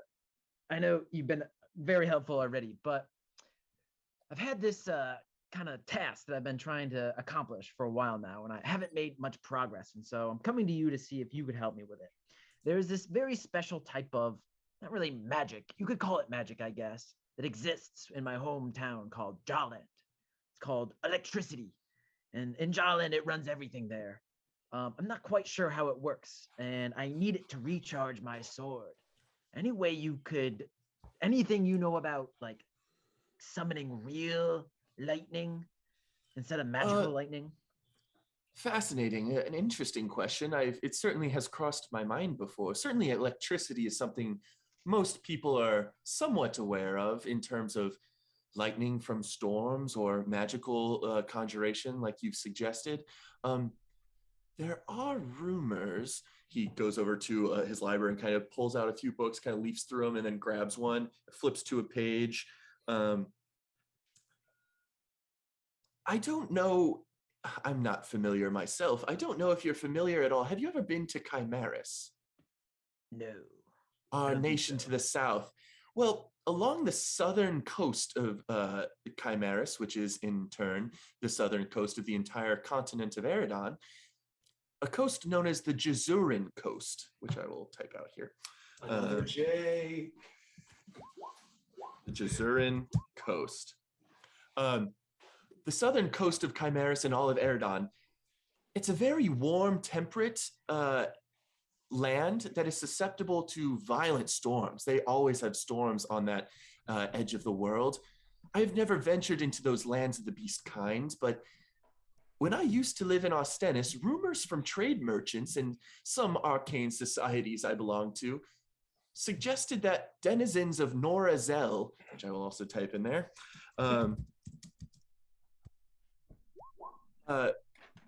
denizens of Norazel on that Jezurin coast were dabbling in mechanical means of storing and replicating the effects of lightning that were previously only available through storms of spellcraft.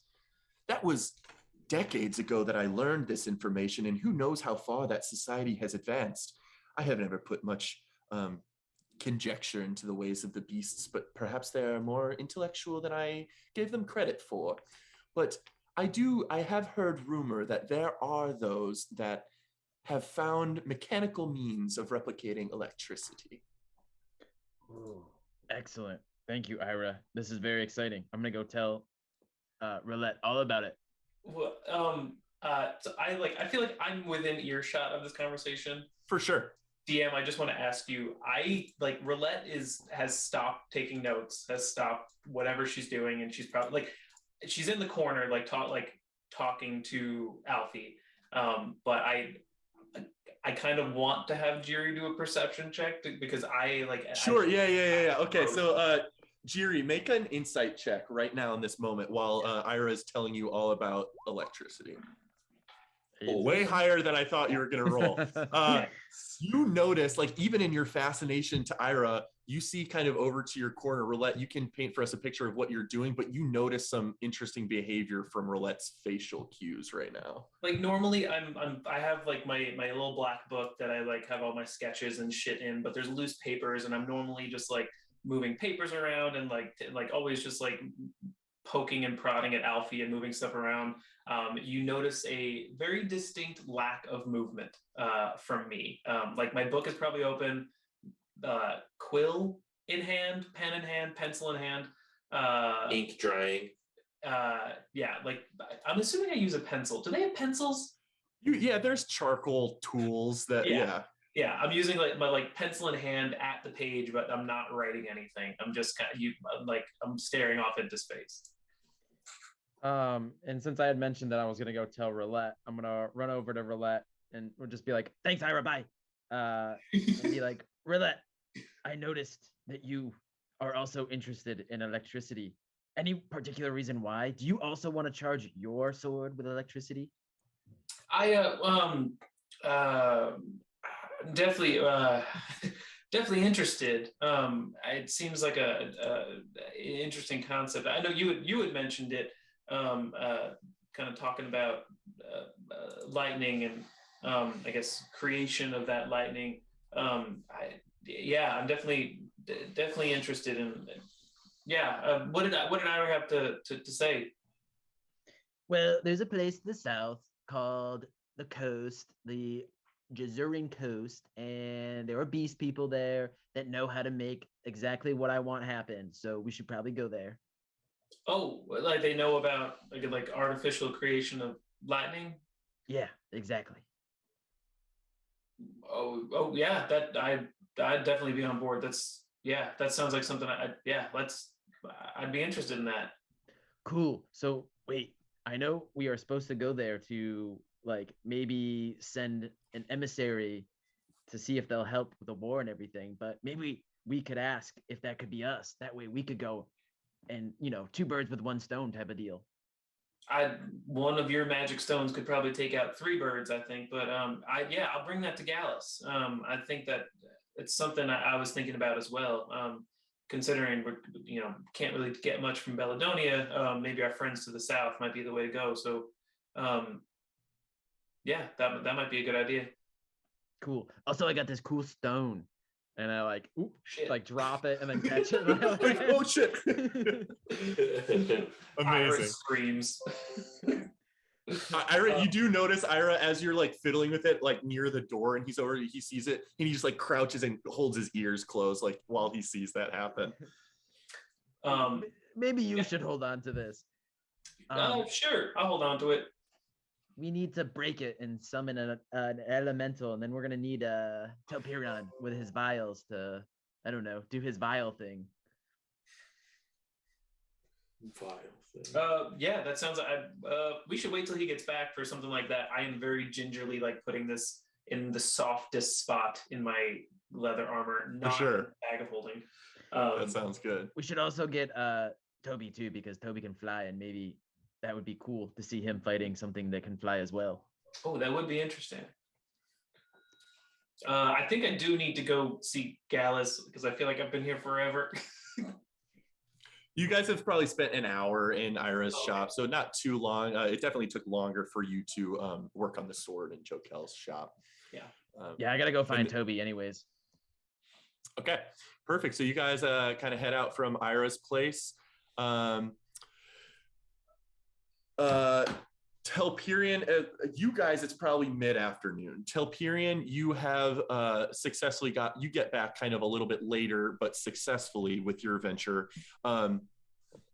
Jiri, you meet up with Toby Rama and the matriarchs, and you start kind of gathering crowds and getting the word out. Could one of you, or actually both of you, go ahead and make a general persuasion check? I'm using giant die. Nice.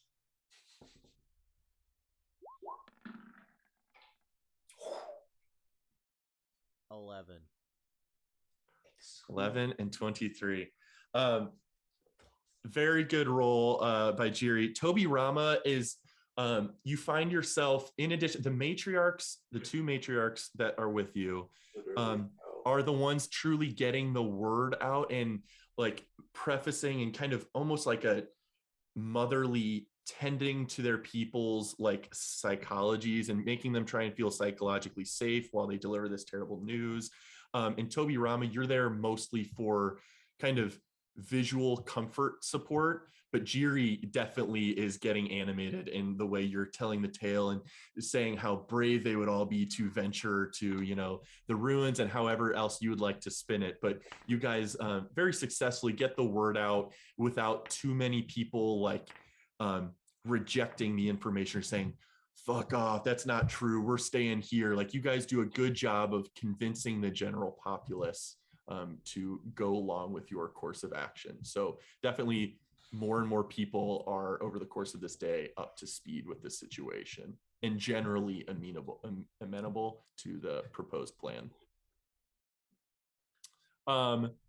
Roulette and Gallus. Roulette, I'll give you, do we want to do history, investigation?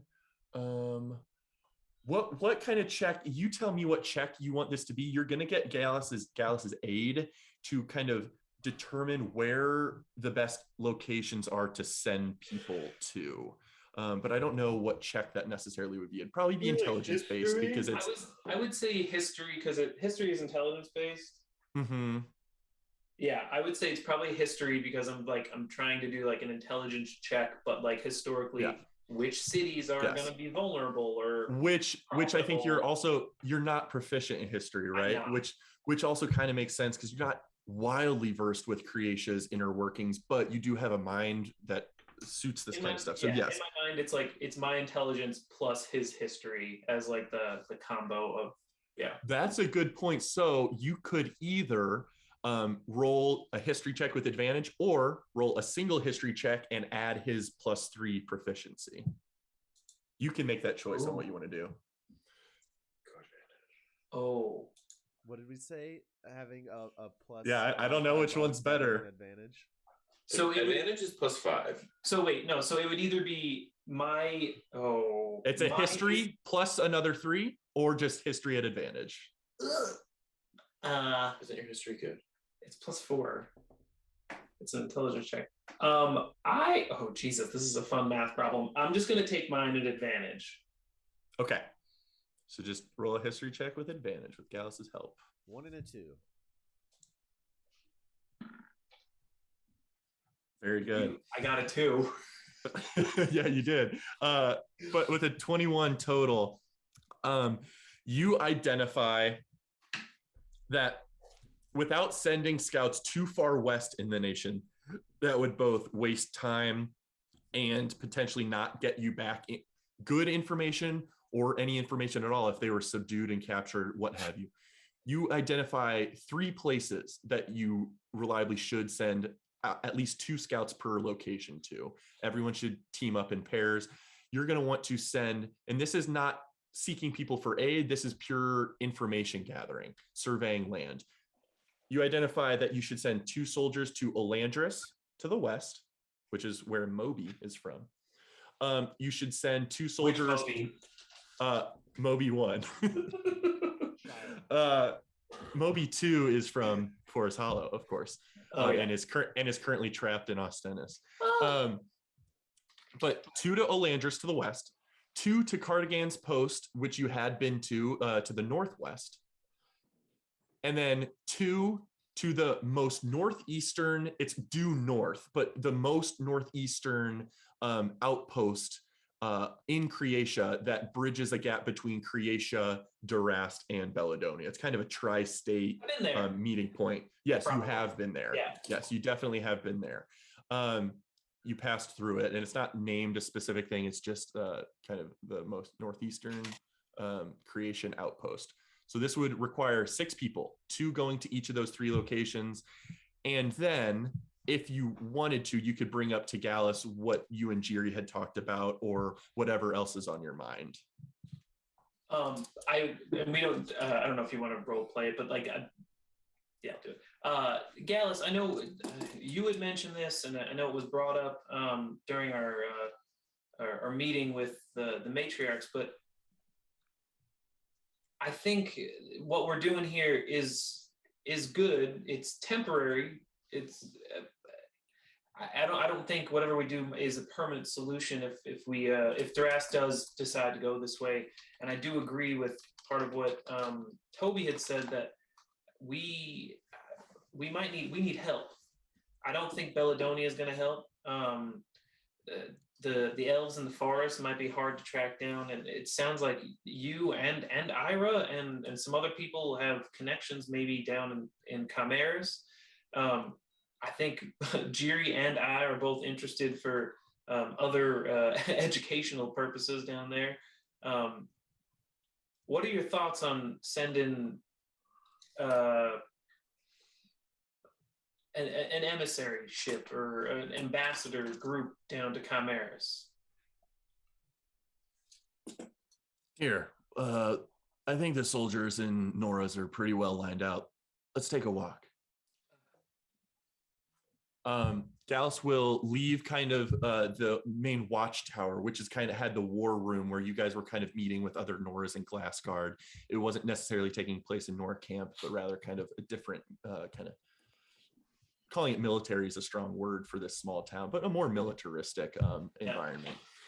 But he takes you on a walk, kind of walking back toward Nora camp a little bit, and says, not many people know this, but I've met the Beast King Mordecai of Chimeras. A rather intimidating, but very honorable gentleman. Met him only briefly in Ostennis, actually, back when I lived there. He was visiting from Chimeras on invitation from Queen Elia. Queen Elia was in the middle of trying to, again, further improve the relations between her nation and Chimeras. The populace of Chimeras has been, frankly, wildly mistreated for millennia. They used to be a grand, wild nation that no one could ever invade them because the Emerin certainly blockaded the humanoid, more advanced races from getting there, and their combat and warfare styles were so savage and feral that they just would decimate any invaders to their lands. No one ever took it. Then over time, there's been no specific bad moves of history in the last couple hundred years, I don't think. But Durast, Ostennis, and Bellidonia, Valara to the northeast, has been way less populated than the other nations. But Durast, Bellidonia, and Ostennis have all had histories of imperialism, trying to venture through the Emerin, dying along the way, getting into Chimeras to take more lands for themselves. Sometimes it has gone well, sometimes it has gone horrifically, but relations with Chimeras have never been strong from any nation. And over the past 100 years or so, Ostennis and Creatia at large have been the most successful in extending goodwill, trying to engage them with respect and not out of imperialistic goals of gaining territory, but merely to lift each other up. Queen Elia specifically has a lot of my respect for. I've talked about her magnetism, but she is wildly in support of other people. She tries to lift up others that are mistreated. I cannot confirm this, nor should I probably state it. I have always gathered the opinion that Elia grew up not in the nobility, but among the Ebon-clad. She has never stated such to me, but she has a relationship with people that, some shady individuals that I never would have thought necessarily beneficial to her, other than her trying to equalize the population's wealth a bit. You shouldn't say that part, out of courtesy to her. But I have spoken with the Beast King once, and I mentioned this to Elia, but I sent a cursory message by Raven to Corital, their capital let me spell that out. Corital, the capital of Chimeras, just in case their people may need to be on alert or anything. And frankly, I'm glad I did. If Durast took us over entire of Creatia and tries to roll back decades and years of progress they've made between Creatia and Chimeras, I'm sure that would harm Chimeris's relationship and possibly their entire people's willingness to engage at all with us northern populaces. I can't speak to his motivations or his eagerness to help, but Elias seemed to count him as an ally, and I think that could be a worthwhile venture. And if you're suggesting that your little crew should go there, I might be interested in tagging along. Rhea and the matriarchs and the other townsfolk can certainly keep things going and take care of people at the ruins if we get everyone there safely. If you four and me want to make our way through the Emerin toward Corital and the other notable cities of Chimeris and start beseeching them for aid, we would have to gain their trust, certainly, extensively. But they may lend aid to our cause. And then Telperion, I definitely don't want to assume anything there, but Elia and Telperion, I paid attention to one of their last exchanges, and I am curious if let me make sure I say this right, the Mooncrest elves would give any aid as well. I don't know their general relations with all the beast folk, nor do they have any strong, shall we say, connection to Creatia specifically, but that could bolster our forces further. I don't know what allies we'll find along the way, but I think sending a small task force of you guys and perhaps myself, if you'd have me, to venture into Chimeris could, if successful, be a real boon to Creatia and certainly our people here at Forest Hollow as well. It will not be a short road, but could be valuable. One note: when you said the four of us plus you, Alfie definitely hit you in the leg. Hit you in the leg, and then just extended 5 little mechanical fingers out of his arm, and then retracted and rolled away. Of course, Alfie. Of course, Alfie. I meant Jiri. You never know where that one wants to go. He's just wants to wander. Of course. I knew you would be with us. As much as I'd like to, get back home to visit at some point, I set out for a reason to kind of to learn and bring the Tinkerton name to the top of the list. I am definitely on board with heading south. I know Jiri is definitely interested in heading that way. Telperion, I'm assuming, would be on board, getting to get back to his place in the forest and visit home, and maybe make a plea to his people for help. And I'm sure we can drag Toby along. You can nudge him in our direction, but I think that might be a good next step for us. Yeah, I think I need to speak with Toby separately as well. But hey, thanks for taking a walk with me. You go finish up things in there. I'm gonna go check in with how town morale is going and check in with the matriarchs and Jiri and Toby for a little bit. I'll go finish up the scout planning. Perfect. It starts to get toward evening by the time Gallus makes his way over to the rest of you guys, to the matriarchs and Jiri and Toby. Telperion, you are arriving back in town at this point. So you and Rhea and Rebecca get back and probably are looking for the matriarchs and Gallus as well, just to kind of get them up to speed. You found the route you should take. You kind of cleared a path and marked territory, and Rebecca's familiar with the route now, and next step would possibly be getting Victoria Fawn familiar with the route as well, if she's half elven and would be able to breach that magical barrier of the mythol magic. But when you guys actually, you know what, let's take a little bio break and lunch break. Yay! Yeah. Snack time. Snack time.